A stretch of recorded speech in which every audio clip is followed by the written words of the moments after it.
students, so today we are going to discuss concept of acids and bases, okay, and formation of salt. Formation of salt तो वैसे आपको बताइए तो इसको discuss चाहे ना भी करेंगे, but we have to discuss about the various concepts of acid and bases. ये acid और base बोलते किनको हैं, okay?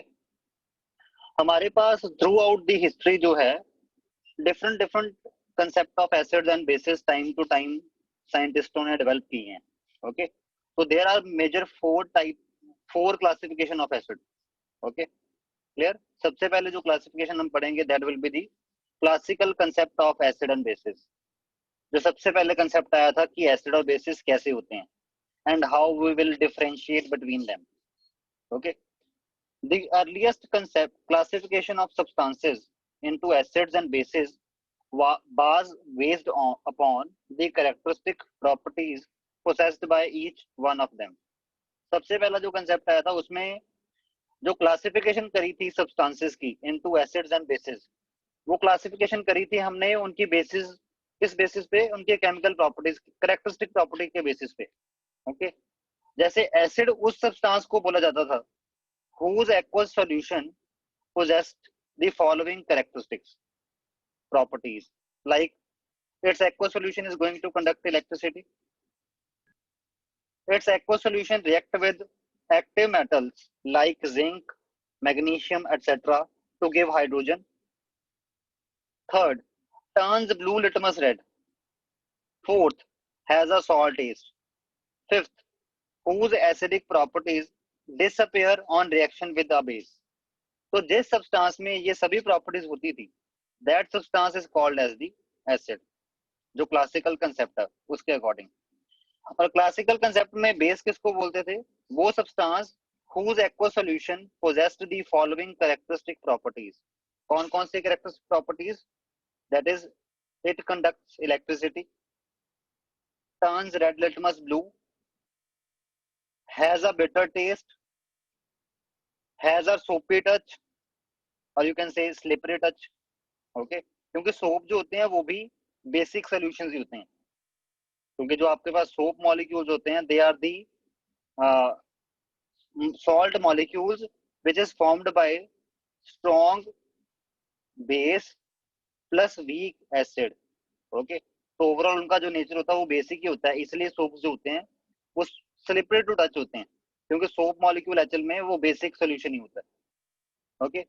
whose basic properties are destroyed on reaction with an acid, जिसकी बेसिक प्रॉपर्टीज जो होती हैं वो डिस्ट्रॉय हो जाती हैं जब उनका रिएक्शन करवाया जाता है एसिड के साथ,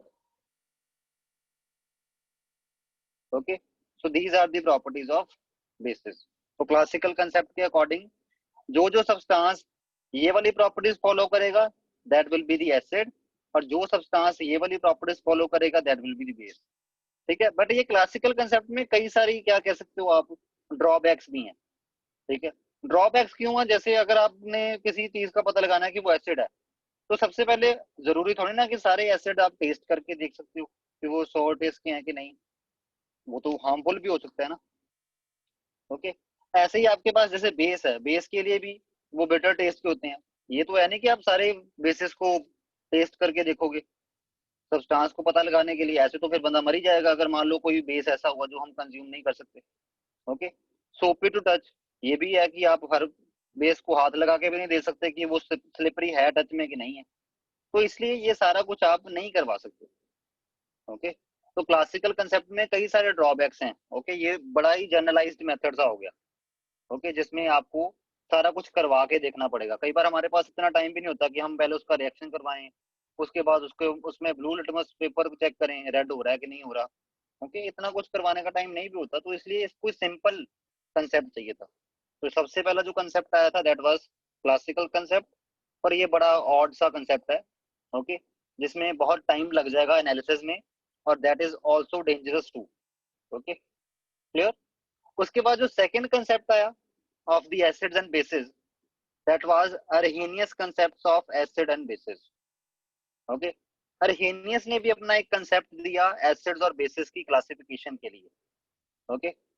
और उसने एक्सप्लेन किया on the basis of Arrhenius theory of ionization, okay?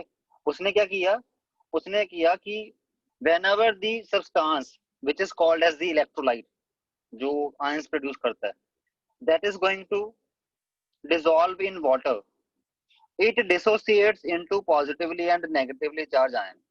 ये तो आपको पता है, इलेक्ट्रोलाइट को जब वाटर में डिसॉल्व करते हैं तो वो पॉजिटिवली चार्ज आयन और नेगेटिवली चार्ज आयन में डिसोसिएट हो जाता है। तो एर्हेनियस कंसेप्ट के अकॉर्डिंग एसिड क्या सब्सटेंस था? An acid is defined as a substance which contains hydrogen and which when dissolved into water gives H positive ions. ठीक है, एसिड वो सब्सटेंस होता है जो हाइड्रोजन को कंटेन कर रहा होता है और जब उसको वाटर में डिसॉल्व करोगे तो वो H पॉजिटिव आयन देगा। Okay, like HCl, H2SO4, HNO3, इनमें हाइड्रोजन है और जब इनको वाटर में डिसॉल्व किया जाता है they are going to produce H positive ions. Okay, so that's why these all are acids. और एसिड में भी दो तरह की क्लासिफिकेशन होगी, स्ट्रॉन्ग एसिड, ऐसे एसिड जिनकी डिग्री ऑफ डिसोसिएशन ऑलमोस्ट 1 होती है, alpha is almost equal to 1, they are called as the strong acids. और जिनमें degree of dissociation equal to 1 नहीं होता तो वो अपने आयंस के साथ इक्विलिब्रियम में आते हैं, they will be called as the weak acids. Okay, clear? तो उसने बोला कि हर एसिड जो होगा वो H पॉजिटिव आयन फर्निश करेगा whenever dissolved in the water. यही एसिड की मेन प्रॉपर्टी होती है। ठीक है, जैसे एंड में ये लिखा हुआ है, in fact all the properties of an acid are due to H positive ions which it furnishes in aqueous solution. जितने भी एसिड अपनी प्रॉपर्टी शो करता है वो इसलिए करता है क्योंकि वो H पॉजिटिव आयंस जो है वो फर्निश करता है जब उसका एक्वस सॉल्यूशन बनाया जाता है। ओके, और इसने बेस के लिए क्या डेफिनेशन दी अरहेनियस ने? A base is defined as a substance which contains hydroxyl group. Hydroxyl group क्या होता है? OH नेगेटिव आयन नहीं होता, hydroxyl group, and which when dissolved in water gives hydroxide ion. Hydroxyl group जब OH group molecule में लगा होता है, जैसे मान लो इसको बोलते हैं हाइड्रोक्सिल ग्रुप। तो ऐसा सब्सटेंस जिसमें हाइड्रोक्सिल ग्रुप है और जब उसको डिसॉल्व किया जाएगा वाटर में तो on dissolving it is going to produce hydroxide ion, that substance will be called as a base. For example sodium hydroxide when dissolved in water it is going to produce OH negative ion, so sodium hydroxide is a base, usually a strong base। Strong और week की कैसे classification कर रहे हैं वो तो आपको पता है, अल्फा के बेसिस पे। ठीक है, जैसे वीक के लिए क्या होगा, alpha will be less than 1, और स्ट्रॉन्ग के लिए क्या होगा, alpha is approximately equal to 1। Okay, और ये अल्फा क्या है? Degree of dissociation. Okay, clear? तो बेसिस भी, बेस वो सब्सटेंस जिसको वाटर में डिसॉल्व करने पे वो OH नेगेटिव आयन प्रोड्यूस करे, और अगर डिसोसिएशन के दौरान कंप्लीट डिसोसिएशन हो रही है almost, means alpha equal to 1 है approximately, then that base will be called as the strong base, and if there will be alpha less than 1 then that base will be called as the weak base. Okay, clear?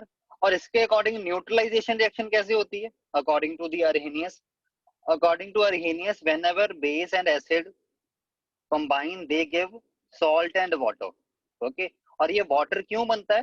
क्योंकि base जो है वो OH negative ion produce करता है, acid की वजह से H positive ion produce होता है, और ये दोनों मिलके आपस में क्या बनाते हैं? वाटर। ठीक है, और बेस का जो कटायन है और जो एसिड का जो एनायन है ये दोनों आपस में मिलके क्या बना लेते हैं? सॉल्ट। Okay, clear? तो ये इसने न्यूट्रलाइजेशन की एग्जांपल दी थी कि न्यूट्रलाइजेशन के दौरान वाटर क्यों बनता है। वाटर इसलिए बनता है क्योंकि base OH negative ion provide करेगा, acid H positive ion provide करेगा, they will combine and that is there is the formation of water molecule.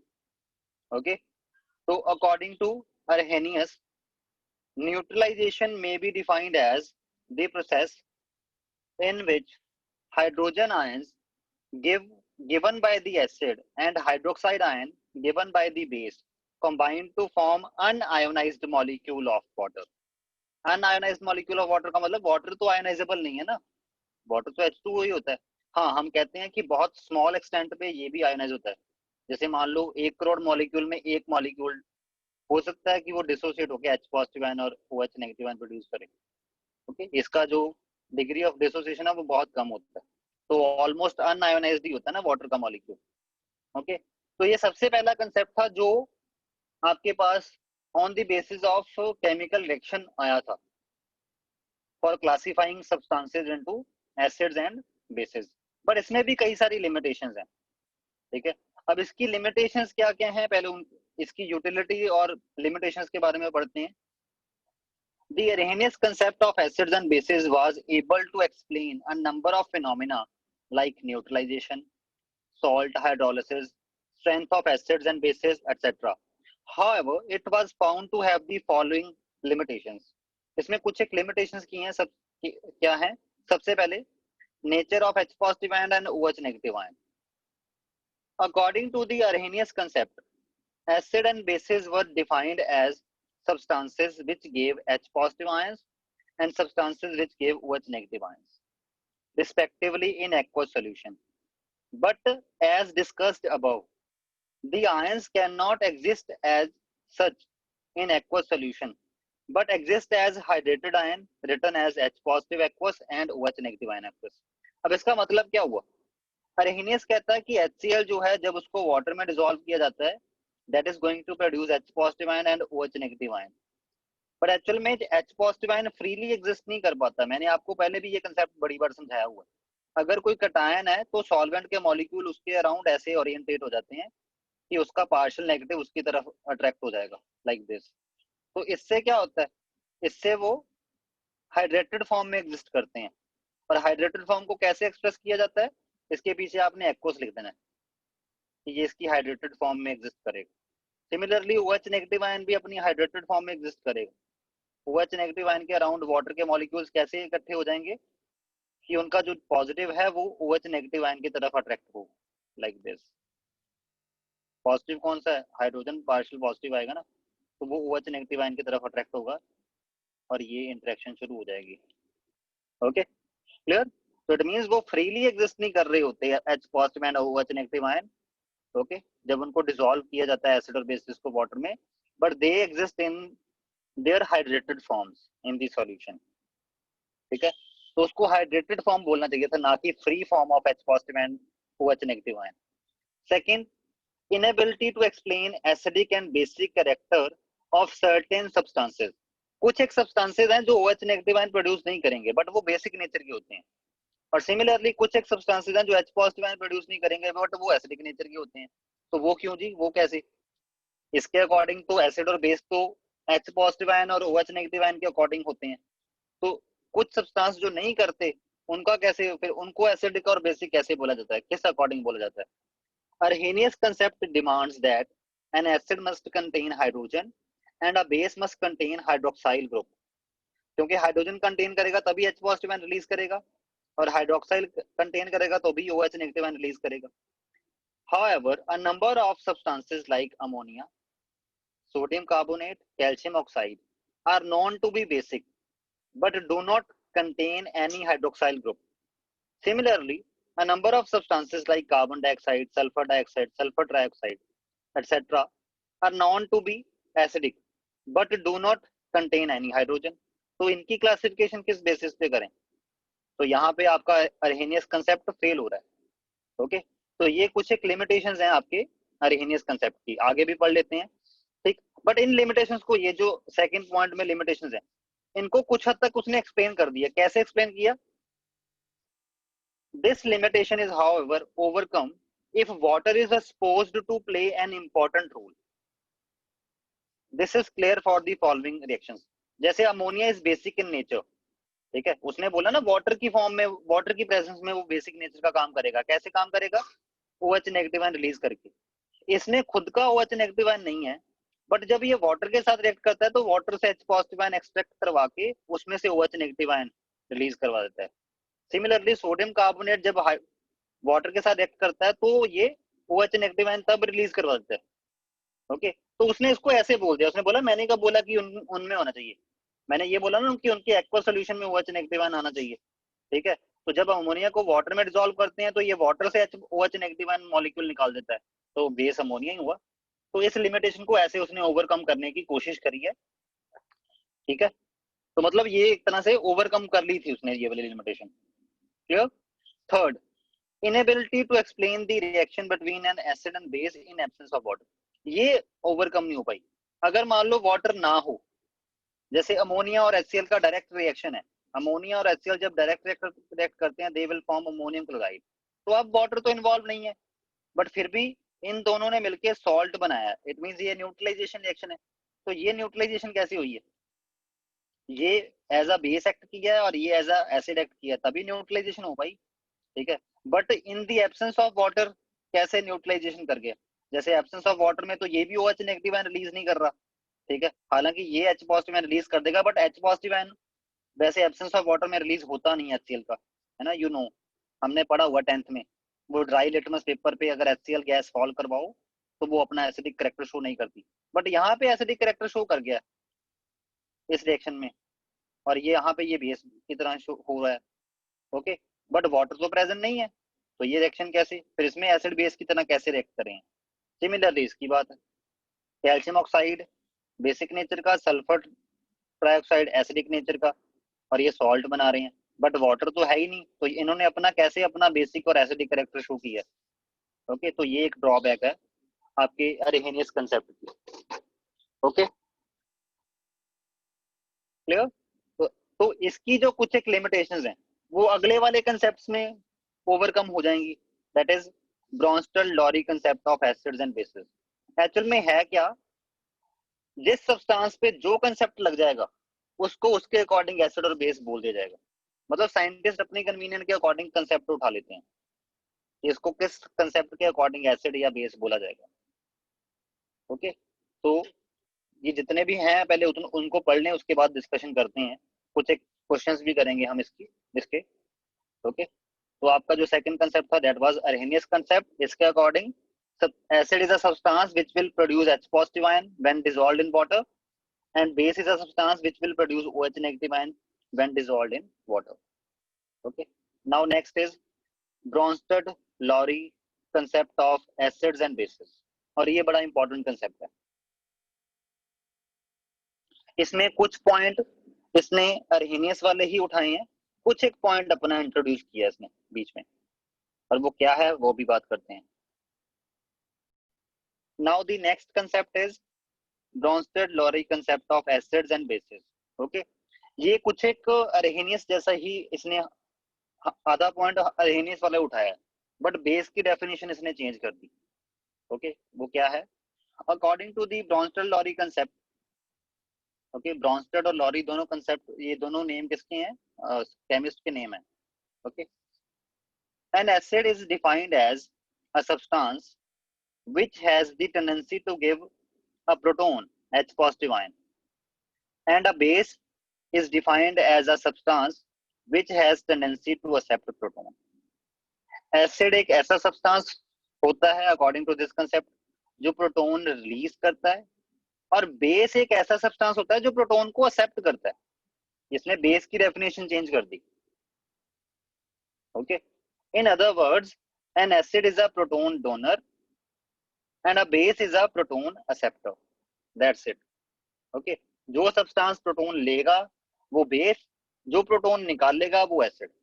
For example अगर हम HCl को वाटर में डिसॉल्व करें तो होता क्या है, वाटर का H पॉजिटिव आयन जो है वो, सॉरी HCl का H पॉजिटिव आयन वाटर में ऐड हो जाता है और उसको हाइड्रोनियम आयन में कन्वर्ट कर देता है, और इसका खुद ये Cl नेगेटिव आयन बच जाता है ऐसे। तो इस रिएक्शन में HCl ने प्रोटॉन छोड़ दिया, वाटर ने प्रोटॉन पकड़ लिया, तो water as a base act कर रहा है इस रिएक्शन में, क्योंकि वाटर प्रोटॉन को पकड़ रहा है और छोड़ कौन रहा है, HCl, तो HCl जो है वो एज एसिड एक्ट कर रहा है।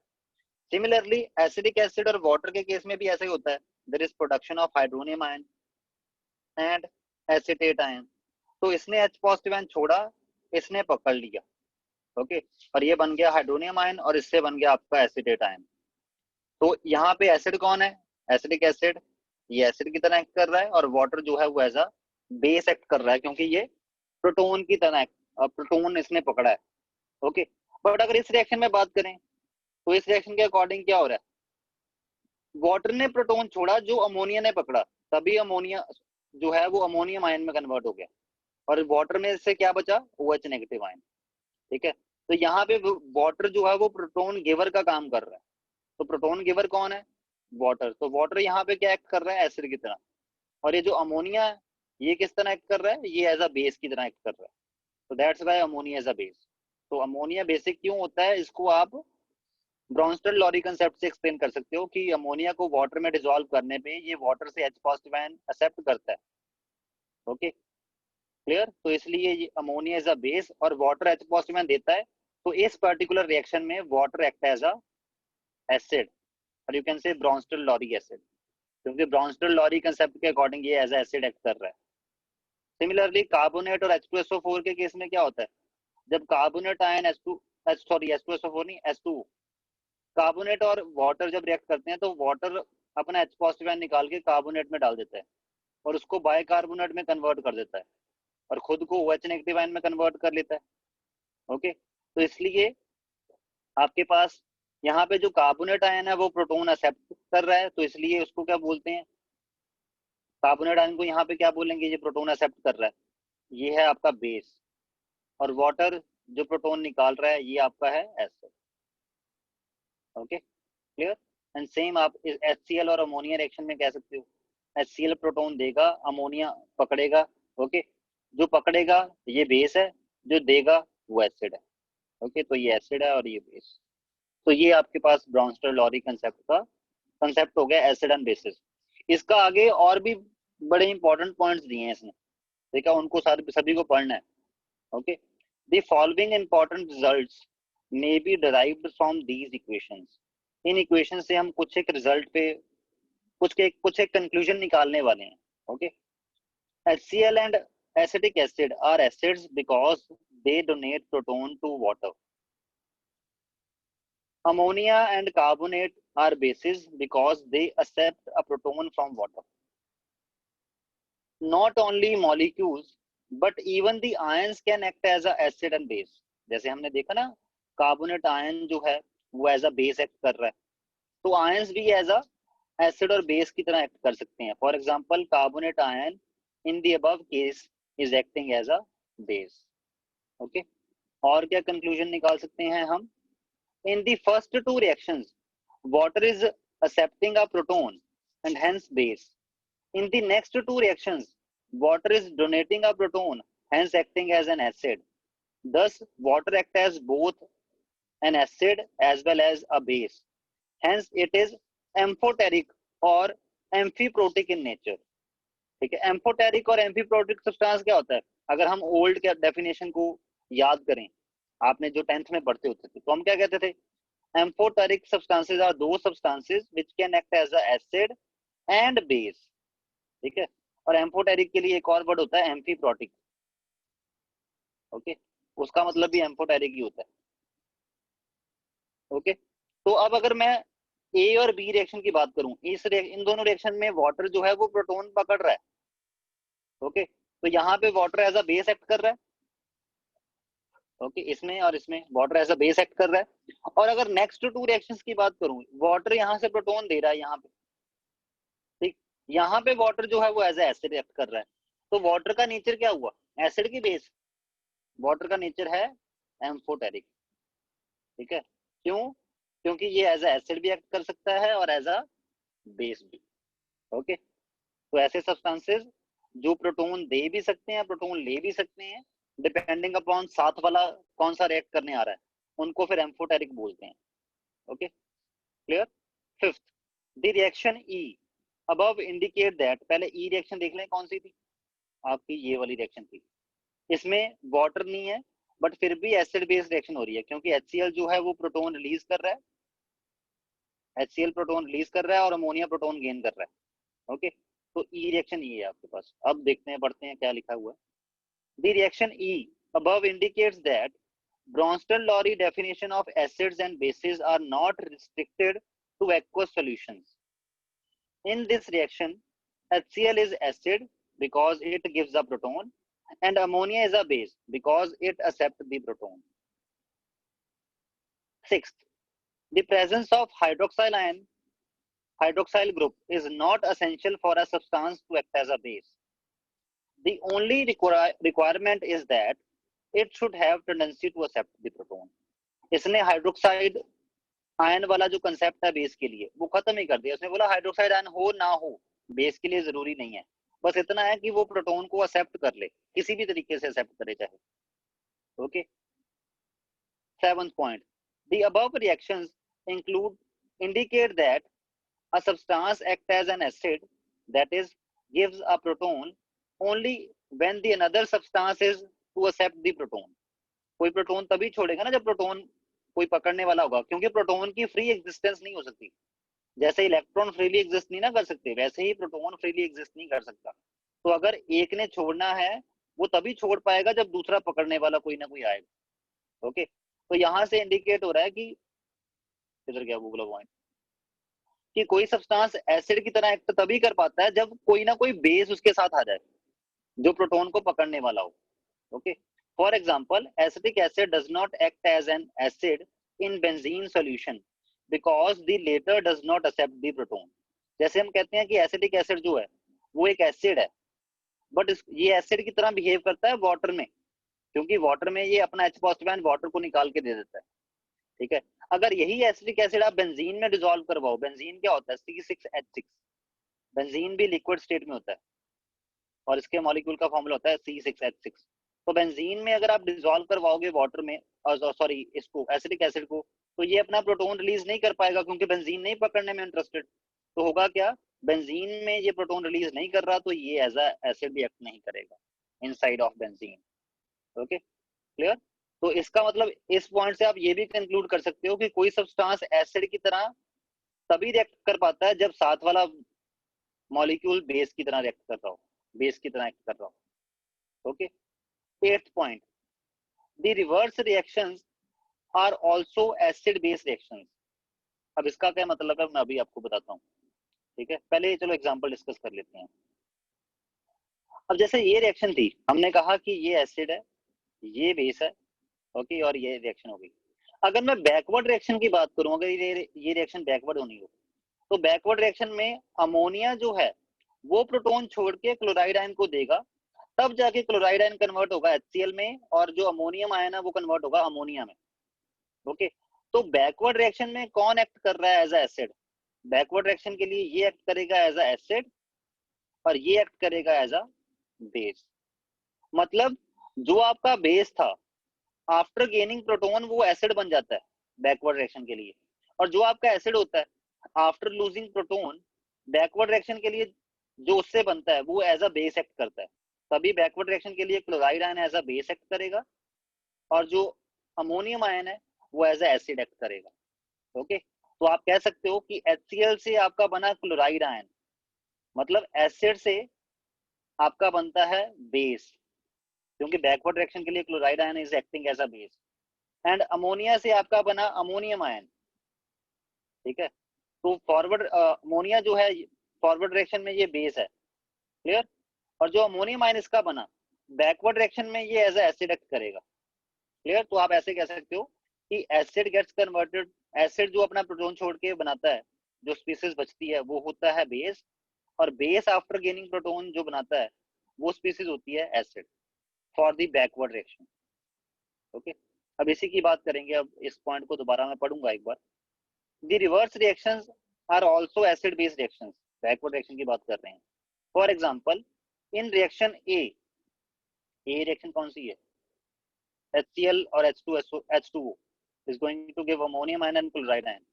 तो यहाँ पे क्या होगा, अमोनियम नहीं sorry hydronium ion and chloride ion. तो HCl प्रोटोन छोड़ के क्लोराइड आयन बनाया, बैकवर्ड रिएक्शन में क्लोराइड आयन क्या करेगा, प्रोटोन इससे पकड़ के तभी HCl में कन्वर्ट होगा ना। तो बैकवर्ड रिएक्शन के लिए प्रोटोन गिवर कौन है, ये, तो ये एज ए एसिड एक्ट कर रहा है और ये एज अ बेस एक्ट करेगा for the backward reaction. Okay, in reaction A, in the reverse process, hydronium ion can give proton and hence is an acid, while chloride ion can accept the proton, hence is a base. Thus, there are two acid-base pair in the reaction A. These are HCl and chloride ion and hydronium and water. These acid base pairs are called as the conjugate acid base pair। अब आपको शायद ये ना पता लगा हो, इसका सीधा सा मतलब है HCl जब क्लोराइड आयन में कन्वर्ट हो जाता है आफ्टर रिलीजिंग प्रोटोन, तो ये HCl जो है वो एसिड है, और जो एसिड है, एसिड का क्या बनता है आफ्टर रिलीजिंग प्रोटोन, जो स्पीसीज बचती है वो बेस है। तो इन दोनों को, HCl और Cl नेगेटिव आयन को, ये इनको बोला जाएगा कि ये कॉन्जुगेट एसिड बेस पेयर है। कॉन्जुगेट एसिड बेस पेयर का मतलब क्या होता है कि एसिड का हमेशा आफ्टर रिलीजिंग प्रोटोन क्या बनेगा, बेस। तो इन दोनों को हम बोलेंगे conjugate acid base pair. Okay, similarly base और एसिड भी, जैसे बेस वाटर और हाइड्रोनियम आयन जो है, ये भी कॉन्जुगेट एसिड बेस पेयर है, क्योंकि ये बेस है और ये बैकवर्ड रिएक्शन के लिए ये एज एसिड एक्ट कर रहा है। Okay, clear. तो आप कह सकते हो a conjugate pair of acid and base differ by a proton only. अगर आपके पास कोई एसिड है तो वो प्रोटोन रिलीज करने के बाद कॉन्जुगेट बेस बन जाता है। सिमिलरली एक और आप लिख सकते हो कि अगर आपके पास कॉन्जुगेट बेस है तो आफ्टर एक्सेप्टिंग प्रोटोन वो कॉन्जुगेट एसिड बन जाता है, कॉन्जुगेट एसिड बन जाता है। मतलब बैकवर्ड रिएक्शन के लिए जो उससे स्पीसीज बनी होती है प्रोटोन गेन करने के बाद, वो एज ए एसिड एक्ट करती है। जैसे एग्जांपल के तौर पे यहाँ पे देखो, HCl फॉरवर्ड रिएक्शन के केस में क्या है, HCl as a acid act कर रहा है, H2O as a base act कर रहा है। बट जब रिएक्शन हो गया तो HCl ने प्रोटोन छोड़ा, वाटर को दिया, उसको हाइड्रोनियम आयन में कन्वर्ट किया और ये खुद क्लोराइड आयन में कन्वर्ट हो गया। तो बैकवर्ड रिएक्शन में, अब बैकवर्ड रिएक्शन में अगर देखें तो प्रोटोन कौन छोड़ने वाला है, ये, तो ये एसिड है, और प्रोटोन एक्सेप्ट कौन करने वाला है, क्लोराइड आयन, ये बेस है। तो बैकवर्ड रिएक्शन के लिए this is acid and this is base. और ये बना कैसे था, हाइड्रोनियम आयन, ये बना था आपका hydronium ion from base H2O। ठीक है, तो इन दोनों को हम क्या बोलेंगे कि ये एक कॉन्जुगेट एसिड बेस पेयर है या बेस एसिड पेयर है। ये बेस है, ये एसिड है। ठीक है, सिमिलरली HCl और Cl नेगेटिव आयन, ये भी कॉन्जुगेट एसिड बेस पेयर है। ओके, तो बस ऐसे आपके पास बाकियों को भी आप बोल सकते हो। ओके, जैसे इस कंसेप्ट ने कई एक आपकी आंखें देखना अभी खोलेगा। जैसे फॉर एग्जांपल हम कहते हैं कि H2SO4 जो है वो एसिड होता है, बट एक्चुअल में H2SO4 most of the reaction के लिए एसिड होता है, बट ये एम्फोटेरिक नेचर का होता है। क्यों एम्फोटेरिक नेचर का, इसलिए होता है कि जब इससे स्ट्रॉन्ग एसिड इसके सामने आता है उस टाइम ये प्रोटोन एक्सेप्ट करना शुरू कर देता है।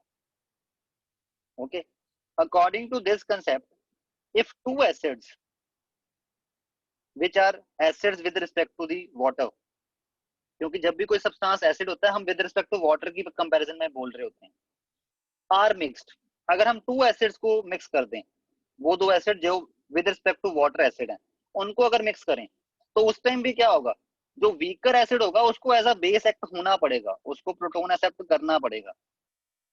Okay, with respect to the second one which was the stronger. For example ये है आपका perchloric acid. Perchloric acid जो है वो सल्फ्यूरिक एसिड से भी स्ट्रॉन्ग एसिड होता है।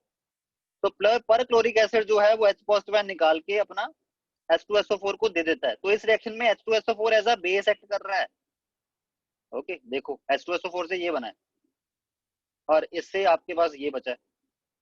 Okay, clear. तो इसलिए H2SO4 इज एम्फोटेरिक और amphiprotic in nature. Okay, H2SO4 is not acid, but for most of the reactions it is acid, क्योंकि ज्यादातर रिएक्शंस में यही प्रोटोन रिलीज करता है और दूसरे वाले को थमा देता है। ठीक है, बट इस रिएक्शन में जब इससे भी स्ट्रॉन्ग एसिड आया, ओके, तो हुआ क्या, तब इसको ये एज अ बेस भी एक्ट कर सकता है क्योंकि प्रोटोन एक्सेप्ट कर लेता है। तो इसलिए H2SO4 is amphoteric in nature. आपको ये पेपर में पूछा जा सकता है, explain how H2SO4 is amphoteric in nature. तब आप ये एक्सप्लेन कर सकते हो कि H2SO4 एसिडिक क्यों है, क्योंकि वाटर के कंपैरिजन में ये एसिडिक इसलिए है क्योंकि H2SO4 प्रोटोन निकालता है और वाटर को दे देता है, और क्या बनाता है, hydrogen sulphate ion plus hydronium ion. Okay, उल्टा इसका जो हाइड्रोजन सल्फेट आयन बनता है वो एक और प्रोटोन रिलीज करवा के एक और वाटर मॉलिक्यूल को कन्वर्ट कर देता है हाइड्रोनियम आयन में। ओके, तो ओवरऑल हम कह सकते हैं कि H2SO4 वाटर को प्रोटोन थमा देता है, खुद अपना प्रोटोन लूज कर देता है। तो H2SO4 जो है ये वाटर के कंपैरिजन में एसिड है और वाटर इसके कंपैरिजन में बेस है। Okay, clear. बट एक्चुअल में HClO4 के कंपैरिजन में H2SO4 is a base, so that's why H2SO4 is amphoteric in nature. Okay और इसमें क्या कंक्लूजन निकली इस कंसेप्ट से कि आपका जो एसिड होगा प्रोटॉन छोड़ने के बाद जो उससे स्पीसीज बनेगी तो बैकवर्ड डायरेक्शन के लिए वो स्पीसीज जो है वो एज अ बेस एक्ट करती है। Okay problem first, what will be the conjugate basis for the following Brønsted acid. ये ब्रॉन्स्टेड एसिड आपके पास पड़े हैं, इनके लिए इनका कॉन्जुगेट बेस क्या होगा। कॉन्जुगेट बेस कैसे निकलता है, बस इनका प्रोटॉन निकाल दो, इनके प्रोटॉन निकलने के बाद क्या बनेगा, जैसे HF का प्रोटॉन निकलने के बाद क्या बनेगा, फ्लोराइड आयन, तो fluoride ion will be the conjugate base of HF। Similarly H2SO4 में से एक प्रोटॉन निकाल दो, बचा क्या, HSO4 नेगेटिव, तो HSO4 negative will be the conjugate base of H2SO4। Similarly hydrogen carbonate ion से प्रोटॉन निकाल दो, बचा क्या, कार्बोनेट आयन, तो carbonate ion is the conjugate base of the HCO3 negative ion. Okay next, right the conjugate acid for the following Brønsted acid basis. ये सारे Brønsted basis दे रखे हैं, इनके लिए इनका कॉन्जुगेट बेस क्या होगा, नहीं ये कॉन्जुगेट बेसिस, ये सॉरी ये बेस दे रखे हैं, इनके लिए आपके पास इनका कॉन्जुगेट एसिड क्या होगा। एसिड कैसे बनता है, बेस से, बेस से एसिड बनता है बाय गेनिंग द प्रोटॉन। ठीक है तो इन सभी में एक एक प्रोटॉन ऐड कर दो, इसमें प्रोटॉन ऐड करोगे तो क्या बन जाएगा, अमोनिया, तो NH2 नेगेटिव का एसिड क्या है, कॉन्जुगेट एसिड अमोनिया। अमोनिया में एसिड ऐड कर दो, प्रोटॉन ऐड कर दो तो इससे क्या बन जाएगा, अमोनियम आयन, तो ammonium ion is the conjugate acid of ammonia.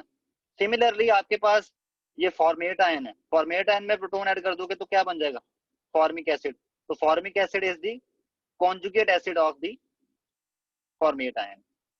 Okay तो ये आपकी प्रॉब्लम वन और प्रॉब्लम 2 हो गया। प्रॉब्लम 3 आपका होमवर्क है, इसको आपने खुद करना है बाद में। ओके नेक्स्ट लास्ट है आपके पास advantages of Bronsted Lowry concept over Arrhenius concept and limitations. Limit advantages आप खुद पढ़ लेना, बाद में मैं लिमिटेशंस पढ़ा रहा हूँ सीधा।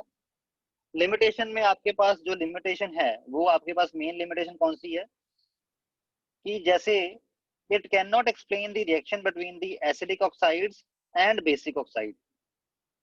ठीक जैसे ये एसिड की तरह बिहेव करते हैं, ये बेस की तरह बिहेव करते हैं। जैसे इस रिएक्शन में देखो ये सॉल्ट बना, ये वाला एसिड और ये वाला बेस रिएक्ट किया तब ये सॉल्ट बना, बट यहाँ पे तो कोई प्रोटोन किसी ने नहीं दिया और ना किसी ने प्रोटोन लिया। ठीक है तो ये कैसे आपका एसिड हो गया और ये कैसे आपका बेस हो गया। ठीक है तो मतलब प्रोटोन वाला कंसेप्ट भी अभी पूरा नहीं सेट अच्छे तरह से एक्सप्लेन कर पा रहा, कुछ ना कुछ कमी अभी भी है एसिड और बेस की डेफिनेशन में। ओके हालांकि मोस्ट ऑफ द मॉलिक्यूल को ये कवर कर जाता है, मोस्ट ऑफ द एसिड और बेस को ये एक्सप्लेन कर जाता है, बट फिर भी कैल्शियम ऑक्साइड कैसे एसिडिक है, सॉरी बेसिक है, और सल्फर ट्राइऑक्साइड कैसे एसिडिक है ये एक्सप्लेन नहीं कर पा रहा। ओके सिमिलरली आपके पास कुछ एक सब्सटेंसेस एसिड भी ऐसे भी हैं जो आपके पास एसिडिक होते हैं, क्लियर, बट वो उनमें प्रोटोन नहीं होता, मतलब वही पॉइंट होगा वैसे जो ये वाला मैंने बोला भी। ठीक है substances like BF3 AlCl3 do not have hydrogen and hence cannot give proton but are known as acids, ये acids होते हैं वैसे। ओके तो इस लिमिटेशन को ओवरकम करने के लिए लास्ट कंसेप्ट दिया that was given by the Lewis concept, Lewis scientist. Okay और ये वाला कंसेप्ट तो कुछ ज्यादा ही जनरलाइज्ड कंसेप्ट है, ये हर जगह एप्लीकेबल हो जाता है। ओके क्लियर, ये और ये कंसेप्ट है क्या पहले पढ़ लेते हैं। An acid is defined as substance which can be atom, ion or molecule which is capable of accepting a pair of electrons, जो एक पेयर ऑफ इलेक्ट्रॉन को एक्सेप्ट करे, आप कह सकते हो लोन पेयर को एक्सेप्ट करे। ठीक अगर कोई ऐसा सब्सटेंस है जो लोन पेयर को एक्सेप्ट करे वो acid, and a base is defined as a substance which is capable of donating a an unshared, जिसको लोन पेयर भी बोलते हैं, ऑफ इलेक्ट्रॉन, जो लोन पेयर को डोनेट करे वो बेस, जो एक्सेप्ट करे वो एसिड। मतलब आप ऐसे याद कर लो, acceptor stands for acid, A stands for A, okay, and giver stands for B, base. Okay जो लोन पेयर देगा that will be the base. Okay, in other words, an acid is electron pair acceptor while base is an electron pair donor. बस ये definition है according to the Lewis concept. अब इसकी examples देख लेते हैं. Reaction between BF3 and ammonia. BF3 और ammonia की रिएक्शन में अमोनिया जो है वो एज अ बेस एक्ट कर रहा है, और जो आपका BF3 है वो एज अ एसिड एक्ट कर रहा है. वो कैसे जी, ये एज अ एसिड एक्ट कैसे कर पा रहा है? एक मिनट रुकना.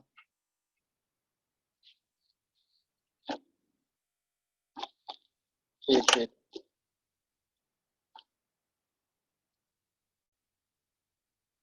ठीक, अब BF3 ने देखो क्या किया, यहाँ पे अमोनिया जो है वो अपना लोन पेयर डोनेट कर रहा है BF3 के साथ और डेटिव बॉन्ड बना रहा है इस बोरोन के साथ. ठीक, और बोरोन जो है वो इलेक्ट्रॉन, ये जो लोन पेयर है उसने एक्सेप्ट किया एक तरह से, क्योंकि डेटिव बॉन्ड में उसने खुद तो कोई कंट्रीब्यूशन करवाई नहीं है ना. ये जो डेटिव बॉन्ड बना इसमें दोनों इलेक्ट्रॉन नाइट्रोजन के हैं. तो ये जो अमोनिया है, अमोनिया का जो नाइट्रोजन है उसने एक तरह से इलेक्ट्रॉन दिए और बोरोन ने एक्सेप्ट किए. तो इसलिए जो बोरोन BF3 है ये वाला, ये एज अ एसिड एक्ट कर रहा है, या आप ऐसे कह सकते हो ये as a Lewis acid act कर रहा है, क्योंकि लुईस की डेफिनेशन के अकॉर्डिंग ये एसिड है, क्योंकि लुईस ने लोन पेयर के बेसिस पे डेफिनेशन दी थी. ओके, और जो अमोनिया है that is behaving like a Lewis base. Similarly next example में जब अमोनिया और H पॉजिटिव आयन आपस में रिएक्ट कर रहे हैं, तो अमोनिया अपना लोन पेयर देता है H पॉजिटिव आयन को इसके साथ बॉन्डिंग करवाने के लिए, तभी अमोनियम आयन बन पाता है. ठीक है, तो अमोनिया का नाइट्रोजन अपना लोन पेयर देता है H पॉजिटिव आयन को. तो इस रिएक्शन में जो अमोनिया है उसने लोन पेयर दिया है, तो ये as a Lewis base act किया और H पॉजिटिव आयन ने लोन पेयर पकड़ा, तो ये as a Lewis acid act किया. तो it is acceptor, so that's why it is acid. It is giver, so that's why it is base, according to Lewis concept of acids and bases. ठीक, again repeating, base will be a electron donor, or you can say lone pair donor, and acid will be a lone pair acceptor. Okay, जैसे अब Lewis basis के types, Lewis base कौन हो सकता है? Simple definition क्या है, lone pair उसके पास होना चाहिए, कम से कम एक लोन पेयर होना चाहिए, तभी वो लोन पेयर देगा. अगर लोन पेयर ही नहीं होगा तो देगा कैसे? ठीक, तो सभी मॉलिक्यूल जिनमें कम से कम एक लोन पेयर हो, they can act like a base according to the Lewis definition. Lewis bases can obviously be of two types, neutral molecule, ये सारे न्यूट्रल मॉलिक्यूल हैं, और इन सभी में आपके पास कोई ना कोई ऐसा एटम है जो एक लोन पेयर अपने ऊपर रख रहा है. जैसे यहाँ पे नाइट्रोजन के ऊपर लोन पेयर है, यहाँ अमोनिया में भी नाइट्रोजन के ऊपर लोन पेयर है. Okay, in which one of the atom has got at least one lone pair of electrons. और जितने भी नेगेटिव आयंस होते हैं उनमें तो कोई ना कोई लोन पेयर होता ही है, एक से ज्यादा भी लोन पेयर होते हैं. ओके, इन सभी में लोन पेयर कोई ना कोई होगा ही ना. आपको पता ही है, इनका इलेक्ट्रॉन डॉट स्ट्रक्चर बना के देख लो. जैसे हाइड्रोक्साइड आयन का इलेक्ट्रॉन डॉट स्ट्रक्चर क्या होता है? This is the electron dot structure of hydroxide ion. ठीक, तो ऑक्सीजन एक लोन पेयर तो डोनेट कर ही लेगा, तो इसलिए hydroxide ion will be a Lewis base. Okay, तो मतलब क्लासिफिकेशन की भी जरूरत नहीं है, बस आपने ये देखना है कि आपके पास जो गिवन स्पीसीज है, चाहे वो आयन है चाहे वो मॉलिक्यूल है, उसमें कोई ऐसा एटम है जिसके ऊपर एक लोन पेयर है कम से कम. अगर ऐसा है तो that can act as a Lewis base. And similarly Lewis acid कौन से होंगे? जो लोन पेयर को एक्सेप्ट कर लें किसी ना किसी तरीके से. लोन पेयर एक्सेप्ट कब होता है? जब उसमें कोई ना कोई डेफिशिएंसी हो. ठीक है, या आप ऐसे कह लो कि कोई ना कोई एम्प्टी ऑर्बिटल हो. अगर आपके पास ऐसा मॉलिक्यूल, ऐसा आयन या ऐसी कोई स्पीसीज है जिसमें एम्प्टी ऑर्बिटल अवेलेबल है, okay, that can act as a acid according to the Lewis. Okay, for example first type में जैसे molecule having central atom with incomplete octet. ऐसे मॉलिक्यूल जिनमें सेंट्रल एटम जिनमें आपका जो सेंट्रल एटम है उसका ऑक्टेट इनकम्प्लीट है. जैसे आपने ये पढ़ा होगा, हमने ये पढ़ा था कहाँ पे, केमिकल बॉन्डिंग में, कि इनको इलेक्ट्रॉन डेफिशिएंट मॉलिक्यूल्स बोलते हैं, जिनमें सेंट्रल एटम के लोन पे क्या ऑक्टेट कंप्लीट नहीं होता. तो अभी इसको ऑक्टेट कंप्लीट करने के लिए 2 इलेक्ट्रॉन और चाहिए, तो इसलिए ये एज अ एसिड एक्ट कर सकता है, बड़े आराम से लोन पे एक्सेप्ट कर लेगा. सिमिलरली आपका AlCl3, सिमिलरली आपका FeCl3. So these all are Lewis acids. Okay. Hence central atom can accept a pair of electron. इसलिए central atom जो है बड़े आराम से pair of electron accept कर लेगा. तभी तो AlCl3 क्लोराइड आयन के साथ रिएक्ट करके AlCl4 नेगेटिव आयन बना लेता है. सिंपल कैटायंस जितने भी आपके पास कैटायंस हैं, like Ag positive ion, copper +2 ion, Fe+3 ion, ये सारे के सारे कहीं ना कहीं लोन पेयर एक्सेप्ट कर ही लेते हैं. ओके. और लोन पेयर एक्सेप्ट करके ये बनाते हैं कॉम्प्लेक्सेस. कॉम्प्लेक्सेस हम वैसे +2 में पढ़ेंगे. ओके. लोन पेयर एक्सेप्ट करने के बाद दो या दो से ज्यादा मॉलिक्यूल से लोन पेयर एक्सेप्ट करने के बाद ऐसे कॉम्प्लेक्सेस बन जाते हैं जिनमें डेटिव बॉन्ड होते हैं. ओके. क्लियर. तो यहाँ भी Ag positive ion is acting as a Lewis acid because it is accepting the lone pair, and ammonia के जो दो मॉलिक्यूल हैं they are behaving like a Lewis base. Okay. उसके बाद नेक्स्ट आपके पास है molecules having central atom with empty d orbital. जैसे मैंने बोला कि लोन पेयर एक्सेप्ट करने के लिए जनरल कंडीशन क्या है, कम से कम एक ऑर्बिटल चाहिए खाली. तो अगर आपके पास ऐसा मॉलिक्यूल है जिसमें सेंट्रल एटम के ऊपर एम्प्टी d ऑर्बिटल हो या के पास एम्प्टी d ऑर्बिटल हो, तो वो that can act as a Lewis acid. For example SiF4. Silicon के पास जो है वो d ऑर्बिटल खाली होते हैं, चाहे आप इसकी हाइब्रिडाइजेशन करके देखना, इसमें 3d ऑर्बिटल होता है बट वो खाली होता है. ओके. SiF4 में जो सिलिकॉन है उसमें 3d ऑर्बिटल होता है बट वो खाली होता है. तो जो दो फ्लोराइड आयन है, दो फ्लोराइड आयन आके उन एम्प्टी ऑर्बिटल के उन दो d ऑर्बिटल के साथ, एम्प्टी d ऑर्बिटल के साथ क्या कर सकता है, डेटिव बॉन्ड बना सकता है. तो ये जो दो फ्लोराइड आयन है they will act as a Lewis base. और ये जो आपके पास Si silicon fluoride tetrafluoride molecule है, तो ये आपका it will act as a Lewis acid. और क्या बनाएगा आपके पास, ये वाली स्पीसीज बन जाएंगी. तभी मैंने बोला ये बड़ा जनरलाइज्ड कंसेप्ट है, ठीक है, लोन पेयर के टर्म्स में. तो ये हर जगह मोस्ट ऑफ जगह एप्लीकेबल हो ही जाएगा. जैसे अगर मान लो लास्ट टाइप ऑफ एसिड क्या है, molecule containing a multiple bond between two atoms of different electronegativities. जैसे कार्बन डाइऑक्साइड है, ये भी as a Lewis acid act कर जाता है. क्यों? क्योंकि अब आप बोलोगे कार्बन में तो एम्प्टी d ऑर्बिटल नहीं होता और ना ही ये इलेक्ट्रॉन डेफिशिएंट है, इसका तो ऑक्टेट कंप्लीट हो रखा है, पर कार्बन में d ऑर्बिटल होता ही नहीं है. ठीक. तो ये क्यों एज अ एसिड एक्ट कर रहा है. ठीक. तो इस रिएक्शन, मेरी पेंसिल चलनी बंद होगी तो इसको वैसे समझ लो. इस रिएक्शन में देखो जो हाइड्रोक्साइड आयन है वो अपना डोनेट कर देगा कार्बन को, और कार्बन अपना डबल बॉन्ड ऑक्सीजन के साथ तोड़ के उस ऑक्सीजन को इलेक्ट्रॉन ले जाने देगा. तो कार्बन के थ्रू लोन पेयर एक्सेप्ट हो सकता है. ओके. और बनेगा क्या आपके पास, फिर बाइकार्बोनेट आयन बन जाएगा. ओके. तो इस तरह कार्बन ने पहले अपने आप को इलेक्ट्रॉन डेफिशिएंट कर लिया, अपना जो डबल बॉन्ड है उसको तोड़ के उसके दोनों इलेक्ट्रॉन ऑक्सीजन को दे दिए. ओके.